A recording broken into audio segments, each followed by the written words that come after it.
additional 10 years of life to your existing roof with the area's only 10-year transferable warranty in the industry. Roof Savers. Save your roof, save your money.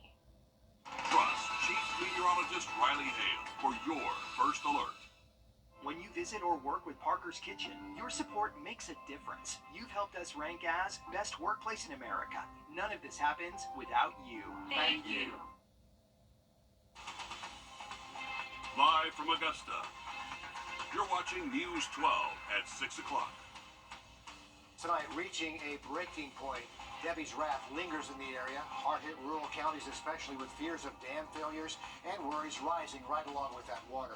Our live team coverage continues with crews in both Georgia and South Carolina right now. Plus, parents of Westmont Elementary sharing their reactions about the future of their new school. Construction delayed because of Debbie. But first, good news ahead. It seems Debbie is actually moving out of the area as we inch closer to the weekend, Riley. That is good news. We are expecting Debbie. And the rain just keeps coming, Riley. Thanks for that. Backyards looking more like lakes. Some homes are uninhabitable as widespread flooding continues. Our team coverage continues right now in the aftermath of Debbie, and it starts now. In Screven County, the dam of Eureka Road, a question mark, but it may hold, but it was heavily damaged. There were even some evacuations forced a few hours ago. Our Sky 12 drone was high up over that alert area today. And all day long, crews have been pushing through muddy, messy roads to keep recovery efforts underway. News 12 live coverage starts now with your Will Rio. Will, what's been going on today in Screven County? Yeah, Zadie, you talk about Eureka Road Dam, and that's been a major focal point for the county here as they seem to have started to get things under control. There's hope that that dam will now hold. The main concern there is if it were to burst, that there's a bridge down the road over a major highway, Savannah Highway, that would then be washed out, which would cause major problems. But here's the reality for a lot of people here in Screven County. You may look at the scene right here behind me on Union Church Road, completely flooded out. You look at that, you say, wow, that's crazy. You may crack a smile. But no more than 15 minutes ago, we saw a man pulling his partner on a boat with clean clothes to their house that is surrounded by water. That's the reality for people out here in Screven County. That's how serious the situation is out here. There's no break in sight right now for a lot of these people, no relief in sight for a lot of people. Now, we spend most of our day scouring the county for all of the damage. It wasn't hard to find. Every turn, there was a closed road sign. There was a pothole in the ground. Pipes are gone. Roads are washed out. The situation is very serious and very dire here. There's people that are stranded in their homes because they can't get out of a one-way road down a dirt road. That's what we see most of the time here in Screven County. But it has truly been all hands on deck to try to relieve some of these issues across the county. Here's what two girls had to say about the help coming in from across the county. It's amazing. It really is. And I feel like you don't see that a lot, especially with like bigger places like Augusta, Savannah. Like people don't come together like how small towns do because they do know that it's all that they have, and that whenever it's times like this or anything like similar to this, that we do need to come together because people are losing their homes and losing the only place that they've ever known. And that is the reality of the situation here. People are losing their homes. People are losing their belongings. I talked to a gentleman who lives right over my right shoulder here. His house is on an island here. He's lost lawnmowers. He's lost cars. He's lost his clothes. I mean, animals have had to be brought inside here. We've heard that up in Barnwell with Sidney Hood as well.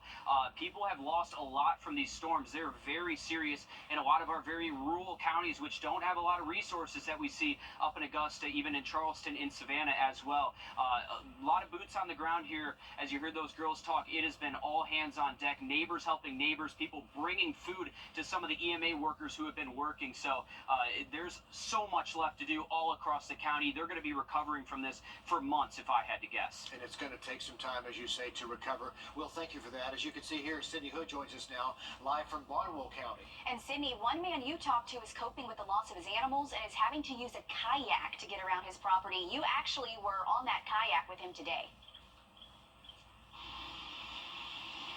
Yes, Zaina, that kayak is the only way he can move around his front yard and his backyard. Like, his entire property is underwater right now, and in some parts it's under 2 to 3 feet of water. So the last thing that this homeowner needs is more rain, which we just had a pop-up shower finish up within the last 30 seconds out here in Barnwell County. They can't afford to have any more rain come on this property, and he is unfortunately not the only homeowner facing that. We saw a lot of properties over in Bamberg County along the Edisto River that cannot afford to see any more rain. But I want you to take a look at this house in Barnwell County. Like I said, he's lost over half of his farm. He's raising turkeys, chickens, rabbits, goats. He had goats on top of tires to stay above the water. He's got a shed in his front yard that's holding pretty much all of the furniture to his name because he and his family were in the process of remodeling their house, and with this rain coming in, that's not only pushed that back for them, but it's damaged every single bit of furniture inside that shed. They can't go to work right now because their cars are underwater. They don't have air conditioner because their air conditioning unit's underwater. They have water inside the house, but they can't use it to take showers or wash dishes because their septic tank is underwater. So it is a very tough scene for this one homeowner, and he's just thankful for the neighbors that have stopped by to check on him. I actually spoke to his next door neighbor who's lived at his house going back to 1963, and he told me he has never seen it flood that bad in that area. So that was really shocking to hear. But this one homeowner, he is really thankful for everyone that has stopped by. He had a church stop by to check on them, asked them what they need, brought them fresh water, and I asked him how he and his family are going to move beyond this, and he said it's basically they've got to go into survival mode right now. I kind of hope it'll open awareness for maybe people like FEMA or other places to see. Just because the whole county doesn't get wiped out doesn't mean that there's people. I'm sure we're not the only ones that or have dealt with this type of situation. Maybe it'll change some of their ways to say, hey, just because all of Baltimore County doesn't get wiped out doesn't mean there's not people with major loss. And going back to everything that they've lost, like I said, they've lost half of their farm, their vehicles, they can't get inside them. Right now, they've lost pretty much every bit of furniture to their name right now. So the last thing that they want to see right now is any more drops of rain. And like I said, we just had a pop-up shower move through where I'm at here in Barnwell County, just off of Main Street here in Williamston. And these people out here, both in Barnwell and Bamberg County, they do not want to see any more rain come up. They want to get it all dried out so they can move on past this. And Richard, you mentioned that it's going to take days before they're able to move beyond this, and it's going to be weeks before they're able to put a price tag on all of this. But several of the homeowners that I spoke to, Richard and Zaina, they are just thankful that them and their family are alive and they're safe and they have each other, because one homeowner told me that, material things can be replaced, but you can't replace someone's life here. And that is so true. We're hoping for clear skies, and we're thinking about everyone affected right now. Thank you for that coverage, Sydney. And a quick reminder for those in Jenkins and Screven County, schools will remain closed there tomorrow. Bamberg County schools operating on a delay tomorrow. Those students will arrive at 10 a.m. And then Allendale schools, they will be open tomorrow. Debbie creates another setback for Westmont Elementary. Today, parents were told their child will continue learning at the Columbia County Performing Arts Center or learn from home while they wait for word on when the new school will open. Your Kennedy Payne explains what parents want. Parents were hoping to drop their kids off here next week at the new Westmont Elementary School, but officials say due to weather this week, there is still no move-in date for students and staff. Debris and construction. That is still the status of the new Westmont Elementary School. In this email sent out by Principal Angie Young, students attending Westmont Elementary will continue their school week at the Performing Arts Center from August 12th through Thursday, the 15th. Many are wondering what this means for next Friday. So what happens after Thursday? Is there an expectation that they'll be back into Westmont Friday or not? One parent I spoke with says she's not surprised about the delay because of the storm. She just wishes the school board was more transparent. I think we would accept it that the school is not ready. We don't know when it's going to be ready. So what's the future? What's the next month look like? And that this uncertainty can be rough for students and staff. Lynch says despite the frustration and delays, teachers are positive. They have just worked their butts off to make this week happen, and I know they're going to do it again next week too, I have no doubt. So at least I know my child's in good hands. Officials say they will keep parents informed as they continue to learn more information. In Columbia County, Kennedy Payne, on your side. And we did ask Columbia County Schools about the plan for next Friday. They told us, quote, the information we sent to parents is what we know. We'll update our parents again soon when we receive more information. Still to come, volunteers traveling near and far to help those impacted communities we just visited. More on their efforts coming up next. Riley? And we still have a first alert effect for many of our counties along and east of the Savannah River. Radar update and a look ahead at our forecast just after the break. Time and temp, brought to you by your First Alert weather team. Great Again, Inc. is responsible for the content of this advertising. Sometimes the best way to get a look at the big picture is to get above it all. The Sky 12 drone up flying over the river region today, capturing more of that aftermath from Tropical Storm Debbie. What you're looking at there is Horse Creek Road in Screven County.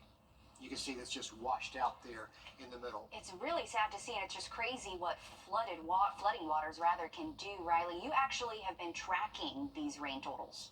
Yeah, we've had some significant rain across not only the CSRA, but a good portion of Georgia and South Carolina. And we've actually seen rain totals in that part of Screven County where it was kind of the bullseye. That's where we saw rain total Monday, Tuesday. But for the next 7 days, there's at least going to be the chance for an afternoon storm. Thanks for that, Riley. The American Red Cross continuing to have boots on the ground in the most impacted areas. Here at home, the Red Cross building in Augusta is serving as a central location where volunteers are meeting to figure out where to go next. Currently, there are around a dozen Red Cross shelters spread out across Georgia and South Carolina. Katie's work was just in Savannah and Bullock County yesterday. She says about 140 people are staying at the Georgia shelters. We want to give people hope and help, right? A lot of our volunteers are there. They're giving hugs, comfort, care to these residents, obviously a safe place to stay, and meals. More than 800 volunteers are moving up and down the coast delivering aid, including Michael Pritchard and his service dog Leo, who also serves as a therapy dog for everyone else. He started volunteering after Red Cross volunteers came out to help his community, who was experiencing wildfires 4 years ago. So I like getting to a disaster early where the locals are still there, because I was a local, and it's nice to be able to get back, because it's exhausting. I don't think people realize how exhausting it can be, especially when it's your home region, because they're people you know and it's your community. And there are just so many reasons why volunteers decide to help. It was really nice speaking to a lot of them. In the coming days, they say they're going to continue to deliver essentials to all of those shelters. Good to see Augusta could be a staging area, too, for all those volunteers to gather. And you can join forces and help out by donating financially, donating blood, and, of course, volunteering. 90% of their workforce is made up of volunteers. We have all that information to help you connect on our website. Still ahead, News 12 coverage of the aftermath of Debbie continues right after a short break. First Alert Radar, powered by Jim Hudson Automotive Group. Refresh your... Debbie's impact bringing massive damage in several counties, including Screven County, which we told you about earlier, one of the areas that took a massive hit with flooding. Now we're getting yet another look into the aftermath. Your Nick Proto is off of Old Rocky Ford Road. We're here at Little Horse Creek Road in Screven County, and this is one of the many dirt roads that have been washed out. There's more than 300 miles of dirt road in this county, so that storm that came through did a lot of damage. If you look straight down from where we are right now, you see this crack along the side of the dirt. This is about as far as we're willing to push it, because if you look to the other side, that's what this could turn into very quickly, with that dirt sitting on top of that pipe right there. But we did talk to some neighbors who have property on this side of the washed out road, who have some family members who live over there, and they tell us that this is the worst they've seen it. Even Hurricane Hugo, which people kind of use as the benchmark for the worst rain event they've seen here in Screven County, even that, they say, didn't knock this road out like Debbie did. So some pretty serious damage, and this is all over the county. Eureka Dam has gotten the majority of the attention today, as it should. That is a major problem if that dam bursts. Thankfully, it doesn't look like it will, but they've got a lot more work to do in the county beyond just that. Thankfully, it's been a dry day today. The sun has been out, so that's helped evaporate some of that water, and it's also allowed crews to work all day. They have been at work really since last night trying to get all these roads repaired. Reporting in Screven County, Nick Proto on your side. Part of our team coverage there today. Nick, thanks so much. We do have an update tonight on that new cancer treatment center coming to North Augusta, the 64,000 square foot facility. Have an update tonight on that new cancer treatment center coming to North Augusta, the 64,000 square foot facility. It's been in the works since January, and now we're getting a closer look at the progress there. The new cancer center is taking over the former Medac building in partnership with the Augusta Oncology Multi-Specialty Clinic. Leaders say they hope the center will be up and running by the end of the year. And this larger Beacon Bluff project you're looking at there should be open in February of next year. The project is up and out of the ground, as you can see, and they're looking for tenants now. If you're looking to move in the future, here's what to expect in the way of leasing an apartment there.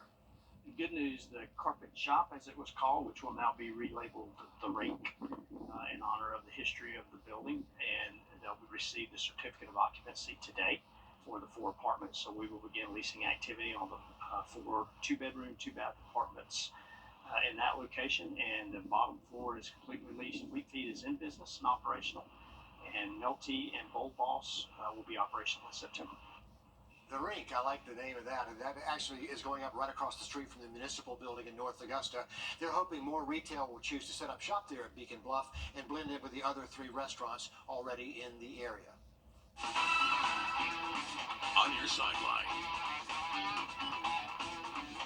Hey, it's not every day you get to keep your talents close to home in your home state, but that's now reality for Aiken forward and midfielder Reed Raintree. Raintree is headed to play Division I soccer for Clemson. Raintree had a spectacular season on the pitch last year. He led the Hornets with 17 goals and 11 assists. Coincidentally, that was his 3rd and final year at Aiken. Raintree has chosen to early enroll with the Tigers. At Aiken, though, he started as a freshman, appeared in 55 games, finishing his high school career with 40 goals and 27 assists. All right, over to football. Lenora Sellers spent last season as a redshirt quarterback for the Gamecocks. This season, he could keep the jersey but lose the title and just be QB1. That's if he doesn't lose the quarterback battle in fall camp against Robbie Ashford. While the two have been exchanging reps at camp, calling it a face-off couldn't be farther from the truth. It's a healthy competition, or last week, whenever I said that. Just he has college experience, taking that from him. I have knowledge of the system, he's taking that from me. So we just still got to go out there and do it and compete and just lift each other up when stuff goes bad and then just help each other out. Well, his name should be familiar. Ashford has made pit stops at Oregon and then spent the last 2 seasons at Auburn. He was a starter for the Tigers in 2022, so he has that SEC experience. We'll be right back after this.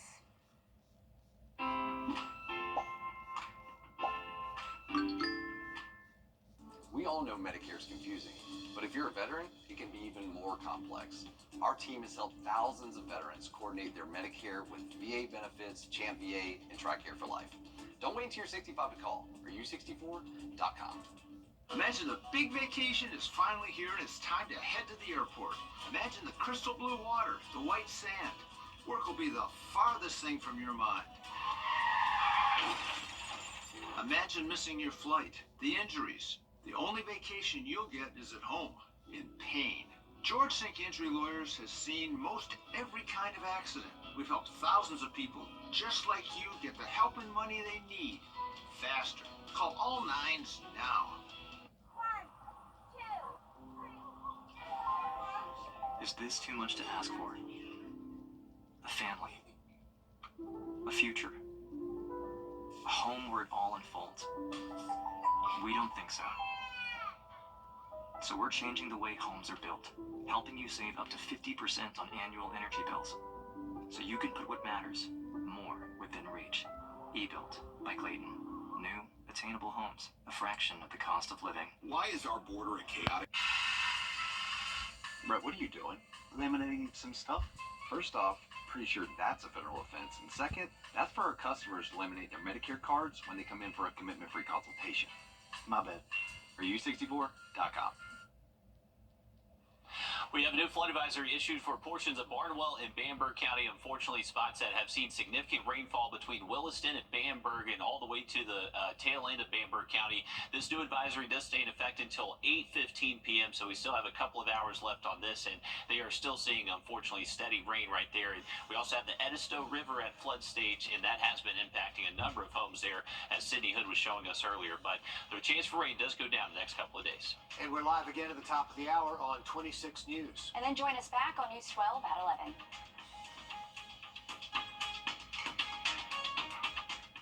At the CBS ED News, we focus on solutions, finding solutions to help people understand what are the right choices to make for you and your family. This is the latest system we're watching heading straight towards the southeast. Expect to see heavy showers and thunderstorms, and We've issued a first alert for all of our counties here in the CSRA, and that's for the chance of strong. We are tracking a strong line of thunderstorms heading directly towards central Georgia. You can see right here, no one being spared from this first alert for today. You do have to play. the First Alert Radar Network, all the sweeps are working here, keeping every neighborhood covered. Need inspiration?